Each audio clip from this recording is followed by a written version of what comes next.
నెల్లూరు ఏదైతే పర్యటన జగన్ గారు చేశారో అక్కడికి జనం ఎలా వచ్చారో మీరు చూశారు. ఎంత తండాలుగా వచ్చారు. జనం అనేది జగన్ గారికి పట్టాభిషేకం చేస్తారండి. ఎలా అంటే బ్రహ్మరథం పడతారండి అడిగితే కనుక. దాంట్లో ఎలాంటి డౌట్ లేదు. అసలు జనమే లేరని ఒక వర్గం సంబంధించిన మీడియా అయితే మాట్లాడుతుంది. అసలు జనం లేరు, జనం ఎవరో రావట్లేదని. అక్కడేమో కంట్రోల్ చేయలేక చచ్చిపోతున్నారు. ఆ వచ్చిన జనాన్ని కంట్రోల్ చేయలేక చచ్చిపోతున్నారు. అంతమంది జనం వస్తారు అక్కడ. కాబట్టి జనం లేరని కొన్ని పత్రికలు రాస్తున్నాయి. అసలు జనమే లేరని కొన్ని ఛానల్ మాట్లాడతాయి. ఏదేమైతేనండి ప్రజలు ఖచ్చితంగా చూస్తారు, నిశ్చితంగా పరిశీలిస్తూ ఉంటారు. కాబట్టి వాస్తవాలు ఏంటనేది అందరికీ తెలిసిన విషయం. మనమేమో ఒక తప్పుని చెప్పనవసరం. కాకపోతే నేను చెప్పాలనుకున్న మాట ఏంటి, ఇక్కడ జగన్ గారు అడుగుతున్నాడండి, నిలదీస్తున్నాడు కోట ప్రభుత్వాన్ని. ఏమడిగాడు? అడగాల్సిందే అడిగాడు. అదే ఆ అడగాల్సింది ఏమడిగాడు, అదే కదా మీ డౌట్. చెప్తాను ఖచ్చితంగా. ఫస్ట్ అయితే లైక్ చేస్తే ఎక్కువ మందికి ఇన్ఫర్మేషన్ షేర్ అవుతుంది. కొత్తగా మన ఛానల్ చూసేవారు పక్కాగా సబ్స్క్రైబ్ చేయండి. మీ అమూల్యమైన అభిప్రాయాన్ని కామెంట్ రూపంలో తెలియజేయండి. లైక్ చేయడం వల్ల నాకు మోటివేషన్ ఉంటుంది, మీ బాధ్యత అని చెప్తాను. ఓకేనా? జగన్మోహన్ రెడ్డి గారు ఖచ్చితంగా అడగాల్సింది అయితే కనుక అడుగుతున్నాడు, నిలదీయాల్సిన చోట నిలదీస్తాడు. దాంట్లో ఎలాంటి డౌట్ లేదు. కానీ ఏం అడగాల్సింది అడిగాడు అనేది ఒకసారి చూద్దాం.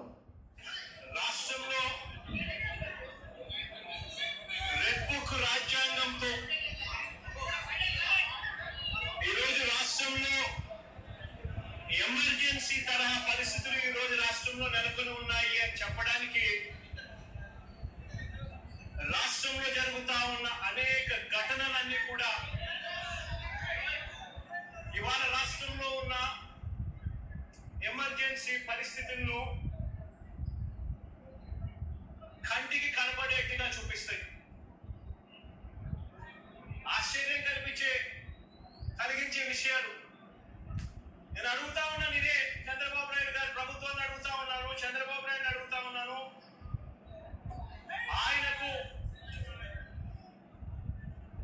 ఆయన అడుగులకు అడుగులెత్తే పోలీస్ అధికారులను అడుగుతా ఉన్నాను. ఎందుకయ్యా ఈ ఆంక్షలు పెట్టారు అని అడుగుతా ఉన్నాను. ఎందుకయ్యా ఒక రాజకీయ నాయకుడు తమ పార్టీకి సంబంధించిన వాళ్ళను కలవడం ఏమైనా నేరమా అని అడుగుతా ఉన్నాను. అలా కలవడానికి వస్తే అదేమైనా తప్ప అని అడుగుతా ఉన్నాను. ఎందుకు ఆంక్షలు పెడతా ఉన్నారో అని అడుగుతా ఉన్నాను. నేను అడుగుతున్నానండి, ఇదే నేను అన్నమాట. అడగాల్సింది అడిగాడు జగన్మోహన్ రెడ్డి గారు. ఎందుకంటే ఒక రాజకీయ నాయకుడు ఒక చోటకు వస్తున్నాడు. ఆ రాజకీయ నాయకుడి మీద అభిమాన ప్రజలు ఉంటారు, నాయకులు ఉంటారు, కార్యకర్తలు ఉంటారు. మరి వాళ్ళందరూ తమ నాయకుడిని చూడడానికి వెళ్ళటం తప్ప? ఎందుకంటే వాళ్ళు అభిమానించే నాయకుడు అక్కడికి వస్తాడు పలానా చోటకి, అక్కడికి వెళ్ళి తమ అభిమానించే నాయకుడిని చూడడానికి వెళ్ళడం తప్ప? ఇదేమన్నా నేరమా, లేదా చట్టాన్ని అతిక్రమించినట్ట? ఎందుకని తమ నాయకుడిని వాళ్ళు చూడకూడదు? ఇప్పుడు చంద్రబాబు నాయుడు గారు వచ్చారు, ఫర్ ఎగ్జాంపుల్.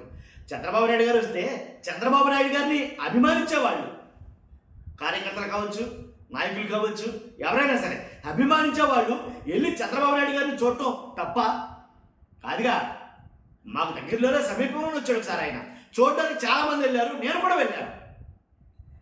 చంద్రబాబు నాయుడు గారు ఎలా ఉంటారు ఏంటో చూద్దాం అని. అలాగే జగన్మోహన్ రెడ్డి గారిని అభిమానించే వాళ్ళు ఆయన చూడడానికి వెళ్తాం తప్ప?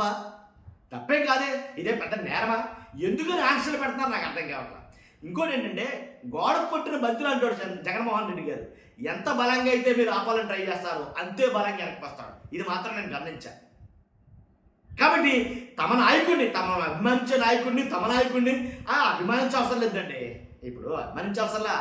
ఎలా అంటే మాజీ ముఖ్యమంత్రి చేసినటువంటి వ్యక్తి, అలాంటి వ్యక్తి మనకు దగ్గరలో వస్తాడంటే చూడకుండా వెళ్ళడానికి సామాన్య ప్రజలైనా చూస్తారుగా. దీంట్లో పెద్ద రాజకీయాలు ఏమున్నాయి? ఆపితే రాజకీయం అవుద్ది, మీరు చూడొద్దంటే రాజకీయం అవుద్ది, బ్యారికేడ్లు కడితే రాజకీయం అవుద్ది, తెరచాపలు కడితే రాజకీయం అవుద్ది, లేదు ముళ్ళ కంచెలు వేస్తే రాజకీయం అవుద్ది, వెళ్లకుండా చెక్ పోస్టులు పెడితే రాజకీయం అవుద్ది, వెళ్లకుండా రోడ్లు తవ్వేస్తే రాజకీయం అవుద్ది, చూడొద్దని కళ్ళ గంటలు కట్టేస్తే రాజకీయం అవుద్ది. అంతేగాని ఆపడం అనేది కరెక్ట్ కాదేమని అనిపించింది. కాబట్టి తమ అభిమాన నాయకుడు ఎవరొచ్చినా సరే, అభిమాన నాయకుడు వాళ్ళ తాలూకా ఎమ్మెల్యే వాళ్ళ నియోజకవర్గానికి వచ్చినప్పుడు ఆ నియోజకవర్గంలో ఉండే ప్రజలందరూ వెళ్తారు ఖచ్చితంగా దగ్గరికి. సమస్యలు చెప్పుకోవడానికనో, బాధలు చెప్పుకోవడానికనో, కష్టాలు చెప్పుకోవడానికనో, లేదా తమ నాయకుడి కదనే అభిమానంతో వెళ్తారు ఖచ్చితంగా. వెళ్ళొద్దు అని అనడం నాకు ఎందుకు సస్యమీరా నచ్చలేదు అనిపిస్తుంది. ఎవరైనా సరే చంద్రబాబు నాయుడు గారి దగ్గరికి అయినా వెళ్ళొద్దన్నా ఇదే చెప్తాను నేను ఖచ్చితంగా, ఇదే మాట చెప్తాను. దాంట్లో ఎలాంటి డౌట్ లేదు. కానీ పార్టీలకు అతీతంగా ఒక మాట ఆలోచించి చూద్దాం. తమను ప్రేమించే నాయకుడు, అభిమాన నాయకుడు కాబట్టి జస్ట్ సినిమాలో యాక్ట్ చేసి హీరోలు కానీ హీరోయిన్లు కానీ జస్ట్ యాంకరింగ్ చేసే యాంకర్లు కానీ వస్తే వెళ్ళటం జనాలు. ఆయన ఏమి సెలబ్రిటీ కాదు, అయినా వెళ్తున్నారు జనం. ఆయన ఏమి హీరో కాదు, అయినా వెళ్తున్నారు జనం. ఆయన పెద్ద లెజెండరీ కాదు, అయినా వెళ్తున్నారు జనం. ముఖ్యమంత్రి చేశాడు ఆయన. కాబట్టి ప్రజల మనసు ఏంటి పట్టుకున్నట్టు తెలియదు కానీ, ప్రజలు నాడి పెట్టుకున్నట్టు తెలియదు కానీ ఎక్కడికంటే అక్కడికి ఎగేసుకెళ్ళిపోతారు జనం. కాబట్టి వెళ్ళి వాళ్ళు ఆపాలనుకోవడం కరెక్ట్ కాదు. ఆపుతున్నాము అని తెలిసిన ప్రతిసారి ఇంతకి ఇంత జనాలు వెళ్తున్నారు, 1-2 జనం వెళ్తున్నారు. కానీ ఆ జనాన్ని వెళ్ళడానికి, అంతమంది జనం వెళ్ళడానికి పరోక్షంగా కారణం కూటమి ప్రభుత్వం అవుతుందేమో అనిపిస్తుంది. లేనిపోయిన హైప్ అయితే క్రియేట్ చేస్తున్నారేమో. ఫ్రీగా వదిలేస్తే కనుక వెళ్ళండి, నష్టం ఉంది. జగన్మోహన్ రెడ్డి గారు వచ్చారు, జగన్మోహన్ రెడ్డి గారు చూస్తాకి వెళ్తున్నారు, వెళ్ళమండి. ఎంతమంది వెళ్తారో వెళ్ళమండి, వాళ్ళకి తగ్గ ఫెసిలిటీస్ కల్పించండి. దీంట్లో పెద్ద రాద్దంతం ఉంది కదా. ఆయన వచ్చాడు వెళ్ళాడు అనుకుంటారే తప్ప ఏంటి ఆఫ్ చేశారు, రోడ్లు తవ్వేశారు, ముళ్ళగంచులు వేసేశారు, రాకుండా చెక్ పోస్ట్ పెట్టేసి బారికేడ్లు పెట్టేశారు అని ఉండదు కదా. ఈ వార్త దావాహరణలో వ్యాపించింది కదా, మనం వీడియో చేయం కదా. కాబట్టి నేను అనేది ఏంటంటే ఆయన అడిగిందే, అందుకే అన్నాను నేను, అడగాల్సింది అడిగాడేమో జగన్మోహన్ రెడ్డి గారు.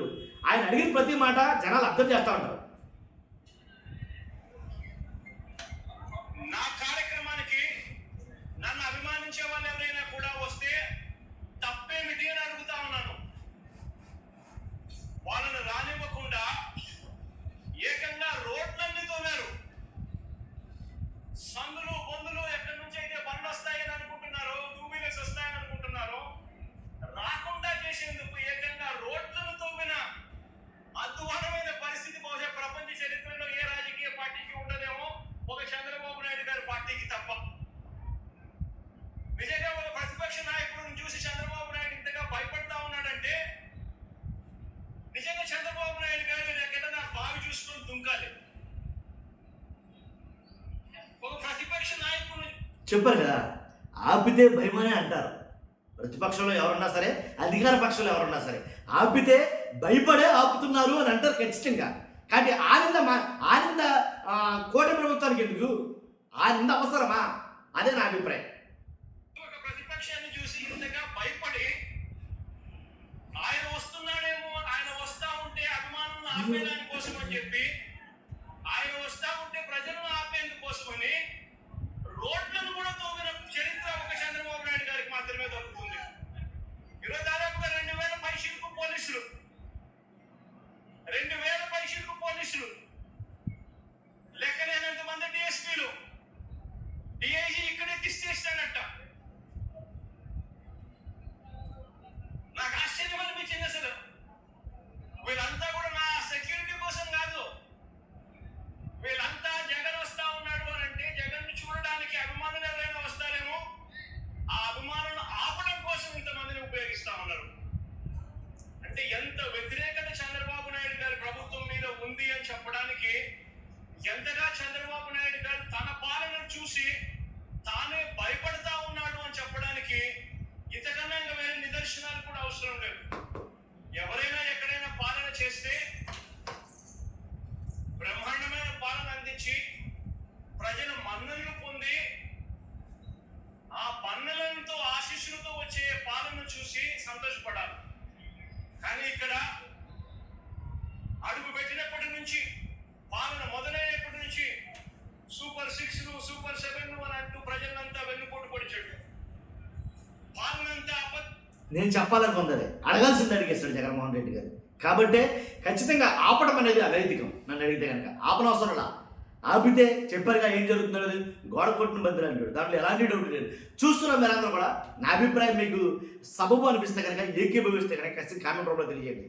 లేదంటే కనుక మీ అభిప్రాయం తెలియజేయండి, ఏదైనా సరే. అంతేకాదు ఫస్ట్ అయితే లైక్ చేయండి. నేను అడిగేది అది. లైక్ చేస్తే ఎక్కువ మందికి ఇన్ఫర్మేషన్ జరుగుతుంది. అవసరమైతే షేర్ చేయండి. కొత్తగా మన ఛానల్ చూస్తే పక్కాగా సబ్స్క్రైబ్ చేయండి. Thank you very much.